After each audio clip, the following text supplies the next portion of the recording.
পয়লা বৈশাখ মানেই গরম গরম ফুলকো ফুলকো লুচি। আর আজকে ব্রেকফাস্টে ছিল লুচি, আলুর তরকারি আর জিলিপি। বাবা সকালবেলা পুজো দিয়ে এসেছিল, স্নান করে একটু প্রসাদ খেয়ে নিলাম। আর এই হচ্ছে আজকের লাঞ্চ: ভাত, মাছ ভাজা, পনির ভাপা, মানকচু ভাজা, কুমড়ো শাকের একটা তরকারি, আর ছিল চিকেন আর আলু দিয়ে পাতলা করে ঝোল, আর শেষে ছিল একটু আমের চাটনি। সন্ধেবেলা বেরিয়ে পড়লাম মেলার জন্য, আর প্রথমেই ঘুরতে ঘুরতে গিয়ে খেয়ে নিলাম ফুচকা। আমাদের এখানে কিন্তু 10 টাকায় 4টে ফুচকা দেয়। তোমরা 10 টাকায় কটা করে ফুচকা পাও আমায় কিন্তু কমেন্টে জানিও। আজ অনেক বছর পর মেলায় গিয়ে খেলাম ভেলপুরি। ছোটবেলায় তো মা বাবার সাথে মেলায় আসতাম আর মুড়ি খেতাম, ভীষণ পছন্দ করতাম। আজকে অনেক দিন পর মায়ের সাথে একটা ভেলপুরি নিয়ে ভাগ করে খেলাম।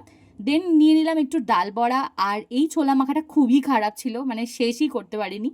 অনেক দিন পর এই মটকা কুলফি দেখে মা বললো যে আইসক্রিম নয়, কুলফি খাবো। তো মা আর মাসি নিয়ে নিল কুলফি, আর আমি আর বোন নিয়ে নিলাম এই ক্রিম বেলের ফিসটা। ভীষণ ঠান্ডা ছিল, মানে খেতেই পারছিলাম না, প্রথমে দাঁত জমে যাচ্ছিল। যাই হোক, আর রাত্রিবেলা এসে তো ডিনার করিনি, একটু স্লোমো করেই টাইম কাটিয়ে দিয়েছি। তোমরা তোমাদের পয়লা বৈশাখে স্পেশাল কি খেলে?